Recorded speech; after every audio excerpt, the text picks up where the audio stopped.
Hello, everybody, and welcome to the Crypto Hipster Podcast. This is your host, Jamil Hassan, the Crypto Hipster, where I interview founders, entrepreneurs, executives, thought leaders, amazing people all over the world of crypto and blockchain. And today I have another amazing guest. And by his background, he's on a tropical paradise somewhere. He is the head of research at Autonomys. His name is Chen Feng. Chen, welcome to the show. Yeah, thanks a lot, Jamal, and thanks for having me. It's such a pleasure to chat with you. Awesome. Thanks for joining me. And I look forward to this conversation.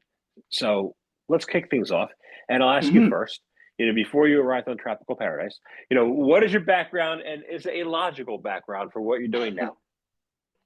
Excellent question. I will give you two answers, a short answer and a long answer. Okay, the short answer is I'm currently associate professor at UBC Okanagan Campus. I'm like a principal research chair in blockchain.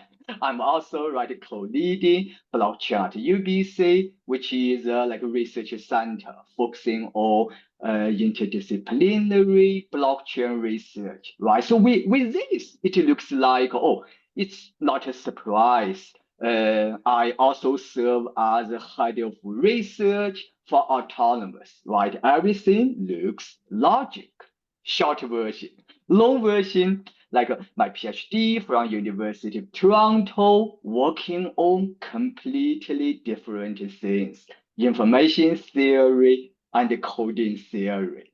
Yeah, and then I joined the UBC in 2015, and still at that time I worked on information theory and coding theory. And to give you a rough idea, right, information theory is what is the best we can do, right, assuming we have an infinite amount of resources. This is about information theory.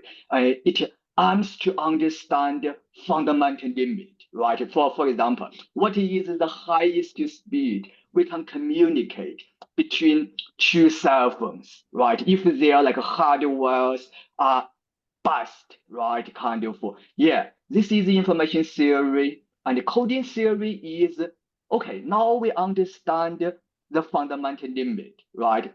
In reality, we have very limited resources. How can we approach the limit efficiently, right? By using a reasonable amount of resource. Okay, now with these two definitions, maybe you began to see some collection, right? With my original background and blockchain. I started my blockchain research in 2017, right? 2 years after I joined UBC because I completed a major project and I tried to find something new, something interesting. You know what? In that year, 2017, we didn't have a deep theoretical understanding about blockchain protocols. For example, right, we didn't know what is the fundamental limit, right? We didn't know how to approach it efficiently. And to me, it was like a blue ocean. Right? Wow, so many interesting and hard research problems to solve. So, right, this got me excited. I decided to jump into blockchain research immediately.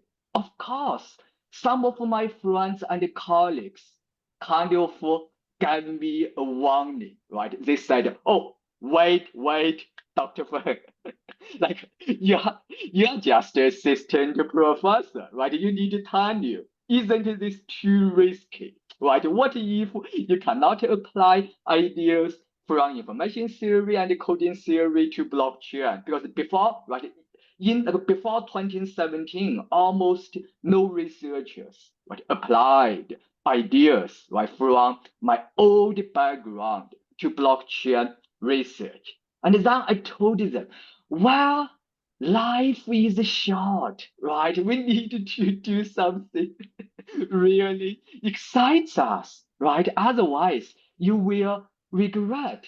So under some pressure, right, I started my blockchain research almost there.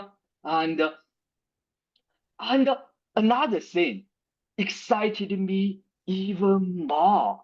What is the gap between research and real world product, right? Because the hint is the blockchain area is like relatively new. That's why, right? If we have good research ideas, it's like just maybe a few months, right? We can work with some blockchain company to actually implement this idea, right? This never happened in my previous research areas. So that's why, right, I had like some stories, like working with like blockchain companies, right, like turning our research ideas into real product. For the sake of time, I only share with you one story, okay, about Dapper Labs, like a flow blockchain. I'm pretty sure you have heard crypto kitties. They congested the entire Ethereum, right? I don't know, maybe back to 2018, right? And then they realized that, oh, too bad. Ethereum at that time is too slow for us. Let's build our own blockchain, right? They had wonderful expertise in NFT, right? In this like crypto, right? This kind of guns. But at that time, they didn't have real expert in the consensus. We call it blockchain consensus algorithm, right? Because we were close, and they like find out my group, right? They asked me, can you please help us? Oh, I told them, good timing. My group has been working on this for over 1 year, right? And we had like many ideas. Let's do this. Let's build a prototype, right, for the consensus algorithm. And you can turn our prototype into a real product, right? A real blockchain platform.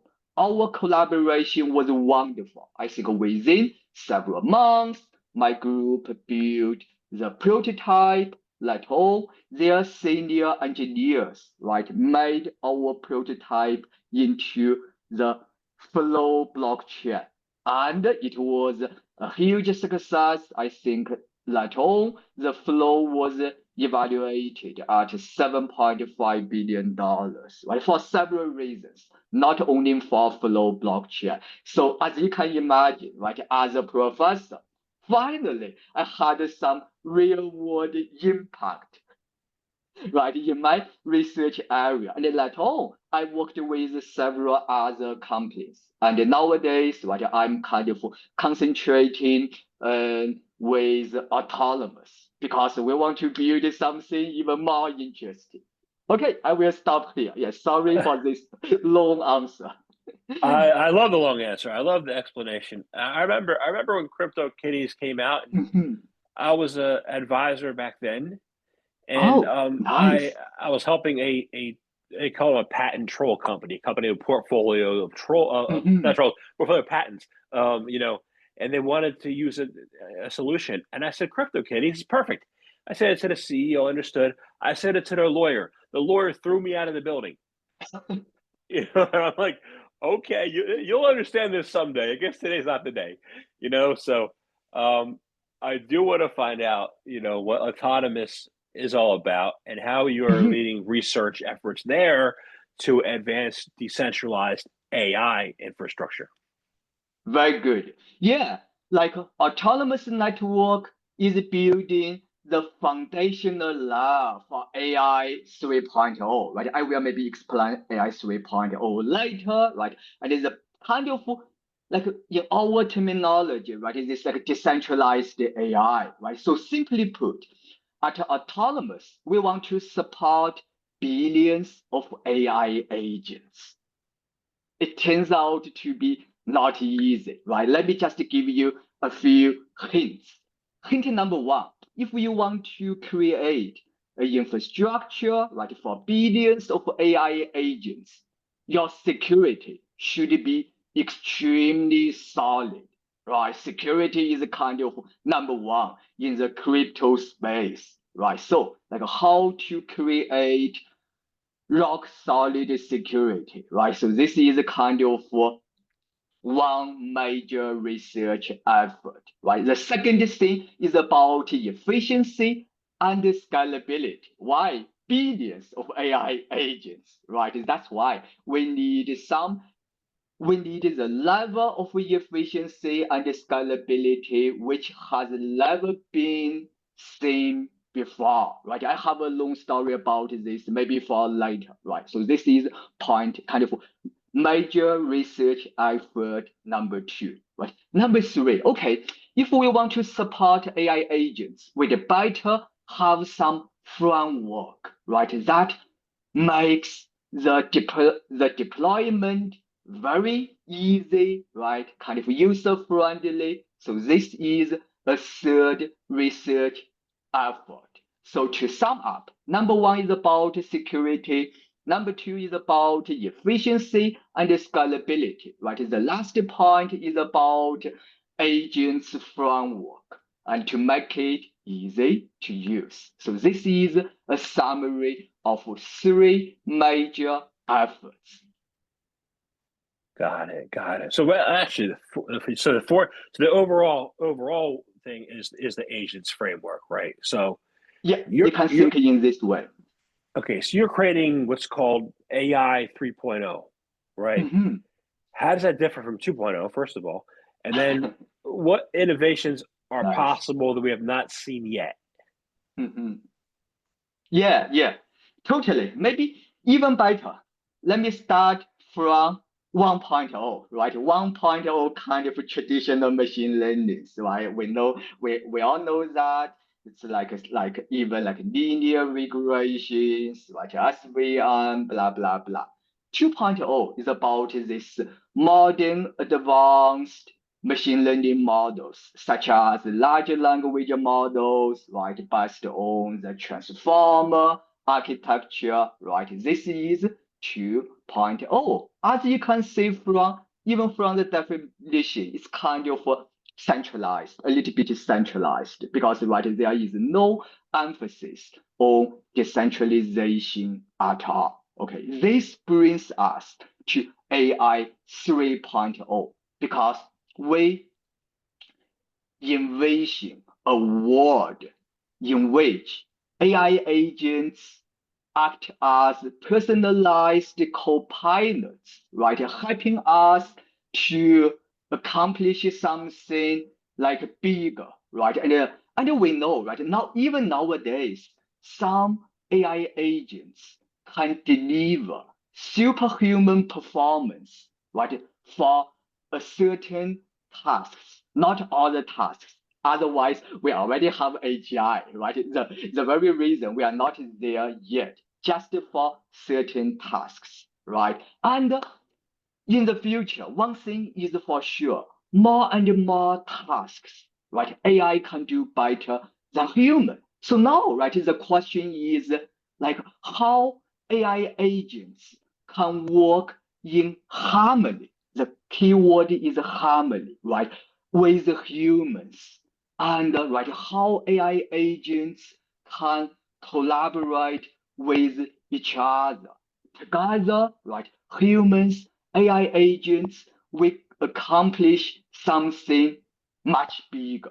So this is the vision of AI 3.0. As you can see, right? Like it's not hard because the keyword, as I told you, harmony, right? There is another terminology. We call it alignment, right? Like AI alignment, very similar. So there is a company, right? Just raised billions of dollars, ASI, right? Its objective is to build the like artificial super intelligence, which is safe, right? Kind of with this alignment. So one way is to make, because nowadays I forgot to mention, no one really understands AI agents, like internal, right? All this mathematical foundation is more or less a black box.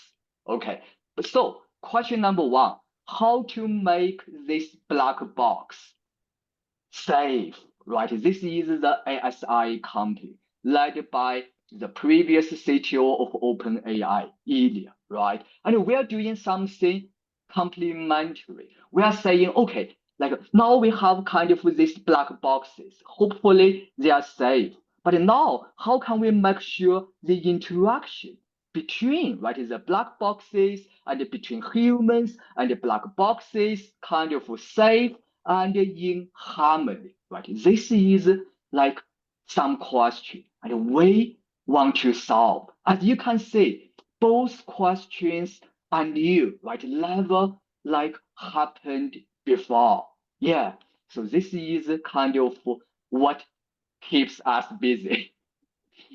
Awesome. I'm interested to know what you said. You said you want to be able to do things that are much greater. So I'm thinking if I could find an AI agent that would help with that would actually be correct in spelling, grammar, and editing, I'd be happy. There's not one yet. There's not. I haven't found a great one yet to use. So I do it myself. But that's just on a personal level, right? You're talking about the level of humanity and society, right? So, what do you see as being possible at a much greater level of humanity and society that you're excited about? Yeah. So like several things, right? And the number one, it's about this productivity, right? And already like it's proven for certain tasks, right? Like AI, like even not no need to use AI agents, right? Even like the current large language models, right, can kind of be more efficient. So this is right kind of so imagine if we look at the history, the so-called industrial revolution, right? Basically, if like humans' productivity can be improved, let's say at a rate of 20% for several years, right? Then it will kind of change the world. So this is like one thing, right? The second thing is I call it like very personalized, right? Imagine like an AI agent knows you very well, even like she can even anticipate your personal needs. Even before you tell her, please correct my kind of some grammar mistakes, she fixes it out. And then she tells you, hi, Jimmy, and although you didn't ask, I already did this. Is it okay? And do you want me to kind of right like revert it back? So this is to sum up. One is this productivity, right? The second is this like personalized, right? This will create a very interesting world, but everything has two sides. We shouldn't only look at the positive side, right? The negative side, as again, for the sake of time, already many science fictions pictured the negative side, right? If AI agents are way too smarter than us on almost all the tasks, right? How we should like coordinate with them, right? How to make sure like harmony, alignment, like a negative side. I don't want to go there today, right? But already some interesting ideas. Yeah. Interesting. So I like the fact you brought up the negative side. You know, I'm not looking at negative side as far as AI right now because there's a lot. The jury's still out on what can and can't do, or how can it can apply. But there are some major limitations when it comes to blockchain, right? Very true. So through your research and looking at those limitations, how is Autonomous working to solve those limitations? What's going to be possible once you solve them? Very good question. Here, I will kind of maybe explain five limitations and then like briefly mention our solutions because for each limitation, I can give a lecture, right, of like 1 or 2 hours. So that's why today I just want to keep it high level and brief. Okay, the first limitation I would say is a common limitation, scalability. Like a long story short, right? We all know like Bitcoin, Ethereum, very limited in terms of TPS, right? And although we have Solana and others, right? The Sui blockchain, right? Other high performance blockchain. But if we are talking about billions of AI agents, maybe not ready yet, right? So luckily, okay, so this is a problem, right? How to create kind of this like massive scalability for billions of AI agents. You know what? My old background turned out to be useful because for current approaches, basically we call them sharding, right? The idea is let's improve the throughput by a factor of 20. If we have 20 shards, right, then maybe we create 100 shards. We can amplify the throughput by 100, right? So this is, I call it old way of thinking. And if you are familiar with the information theory, right, the right question to ask is what is the fundamental limit of the throughput, right, based on the hardware we have already. This is number one, right? After we understand the fundamental limit, then how can we approach this fundamental limit? Because if we are thinking in this way, like the previous numbers, 20, 100, they didn't matter, right? What matters is the gap to optimality.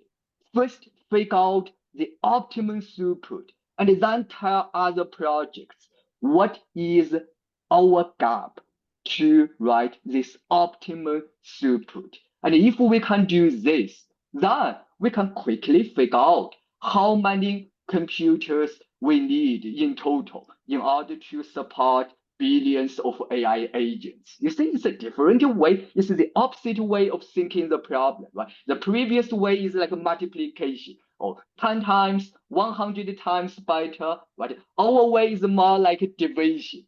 This is the best. And then we divided by 1.1 because we needed to pay overhead, right? So this is, yeah. So this is, I would say, our number one research project in order to support billions of AI agents. The rest four can be explained very quickly.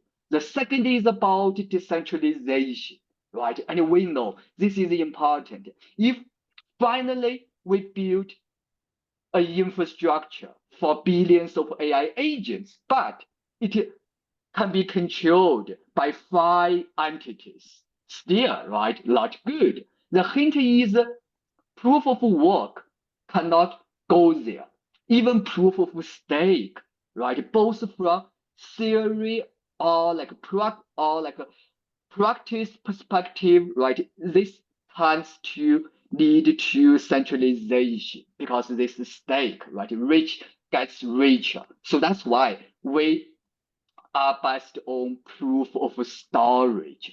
And I'm not saying that it's the best choice. At least it's better than current choices.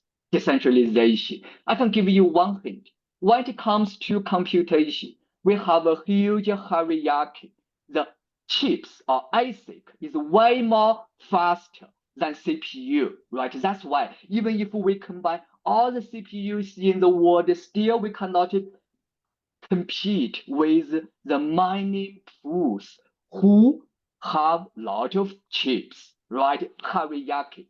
But when it comes to storage, such as SSD, hard disk, right? Their kind of difference is small, right? Even if some data centers have lots of storage, if we combine right individuals together, we have a good chance, right, to beat major data centers. Hopefully, but this hint is clear. The third thing is about trusted computation, right? And we hope that these AI agents are doing what they are supposed to compute, right? Not kind of deviate from our intention. So for this, and we leverage TEE, trusted execution environment, basically secure hardware, right? Which guarantees that, you are doing the computation you are supposed to do. This is number 3, right?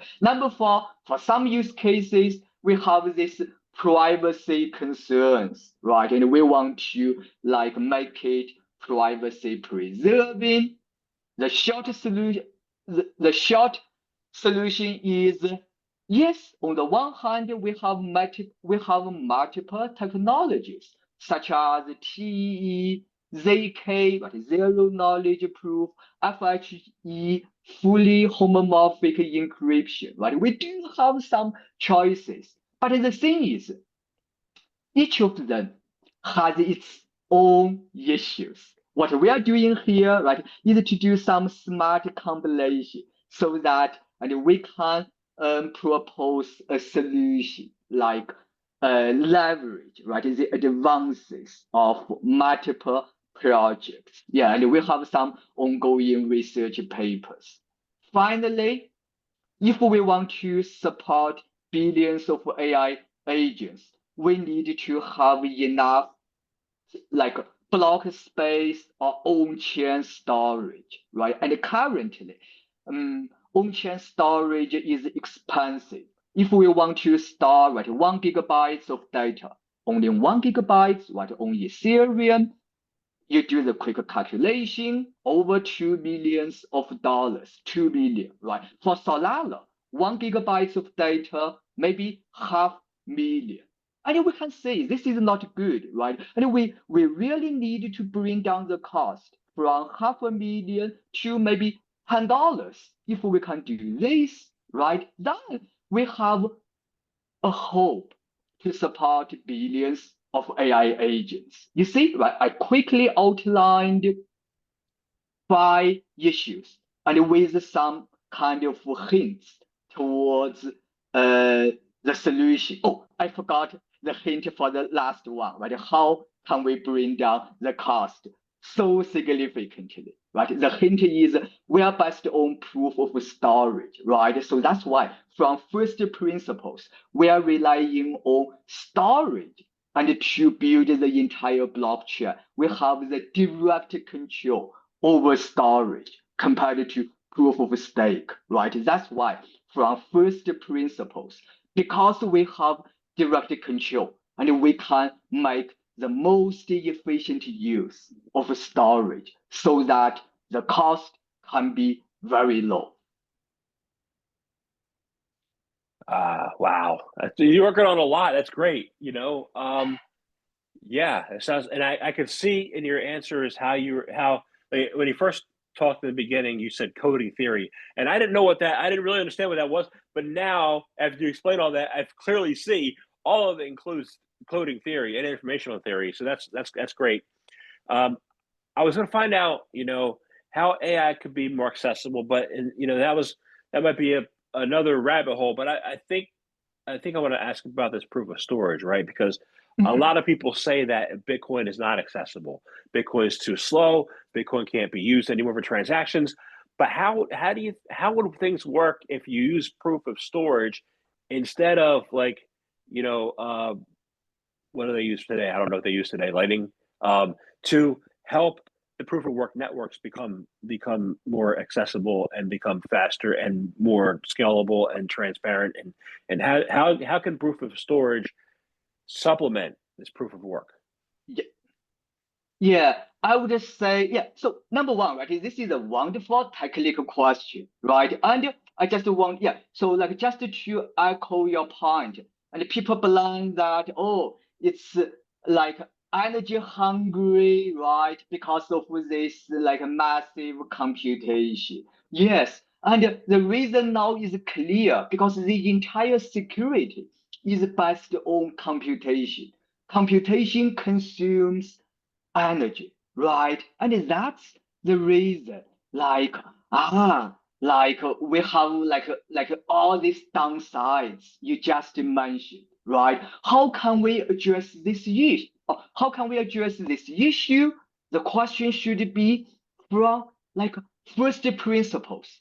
Why we have to best, right? This is why we have to like put the security, right? Based on this computation. What if our security is based on storage, right? That is completely a different world.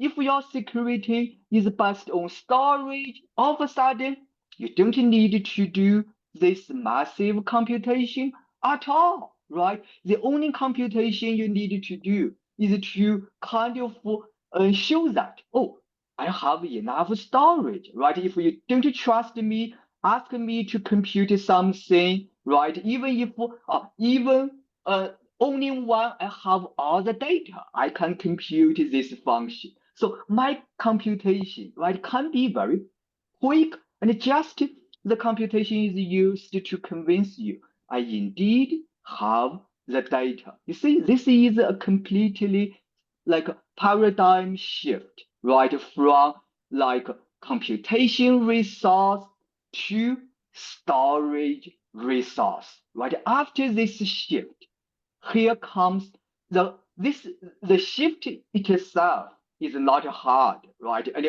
there could be a new project like doing proof of storage. The hard part is this shift will not compromise any security compared to proof of work because right fundamentally storage is different from computation. Let me just highlight one difference. Then you will see why, right? For the computation, if you didn't use any computation in the past hour, then it's kind of a waste. You cannot go back in time, right? Because we didn't have time machines yet.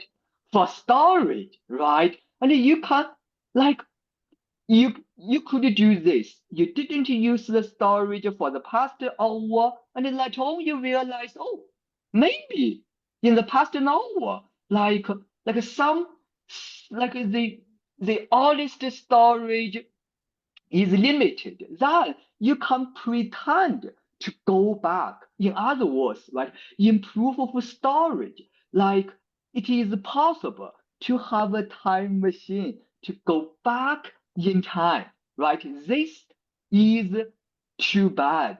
And that's why, right, we build another protocol called proof of time. Roughly speaking, with proof of time, no one can go back in time.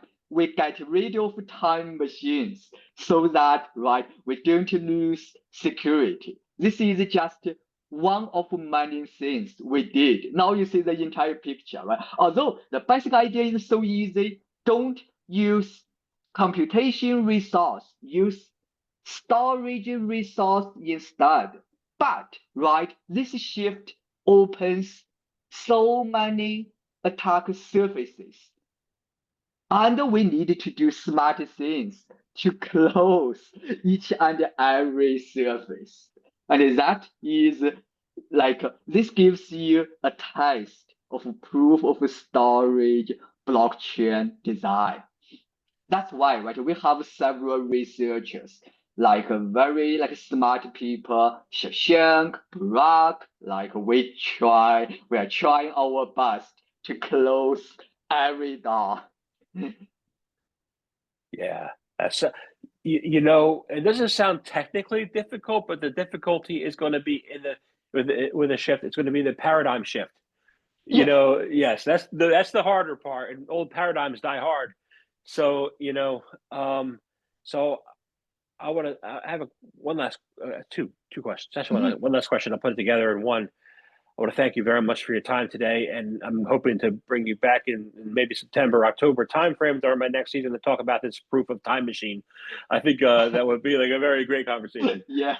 I want to find out, how can people find out more information about you and about Autonomous, but I also want to find out the state of your upcoming TGE launch and other advancements in your pipeline as well. Okay, cool. So number one, right?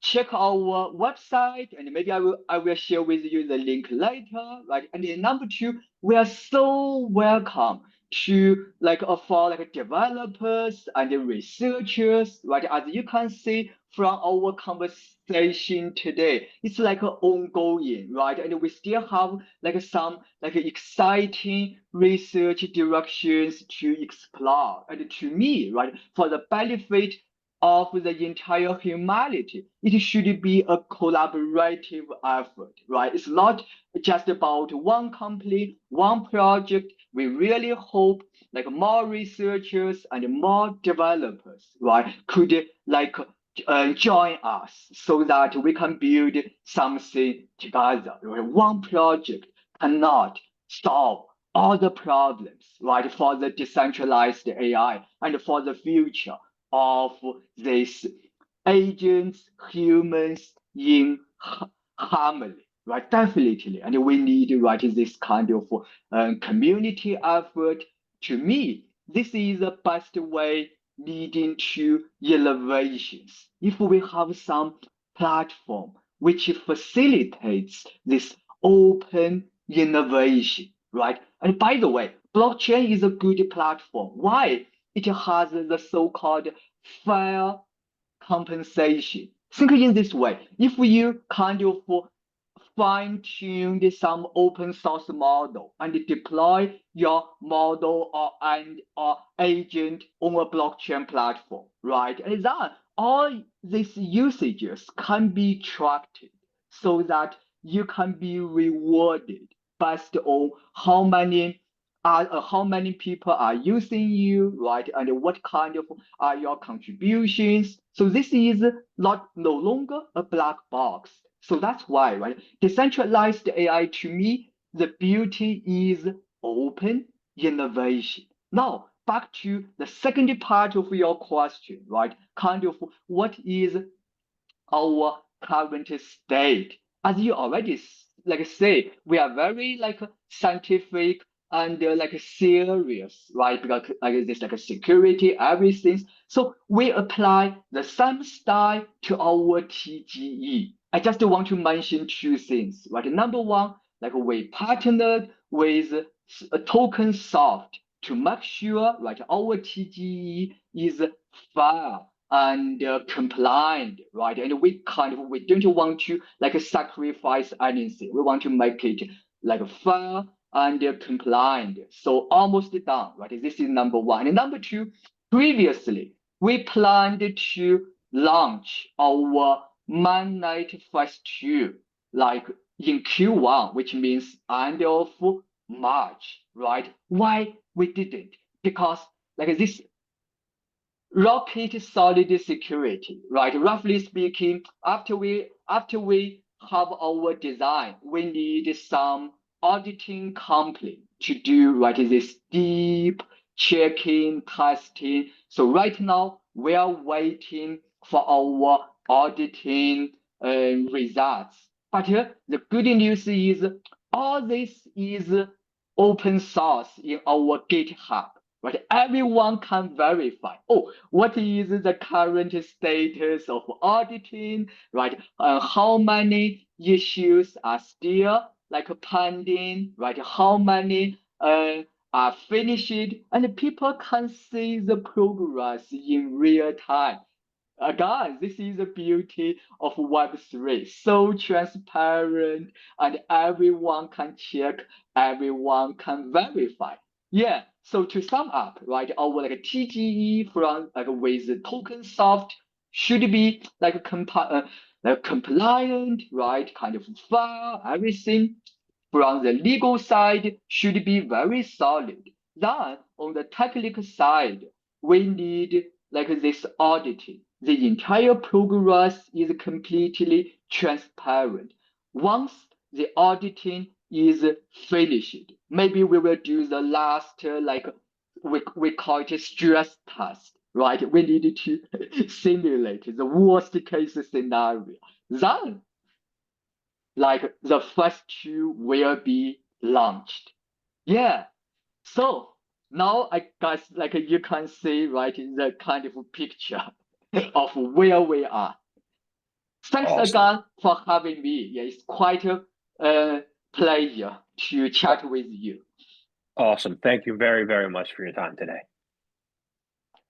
Yeah, so welcome.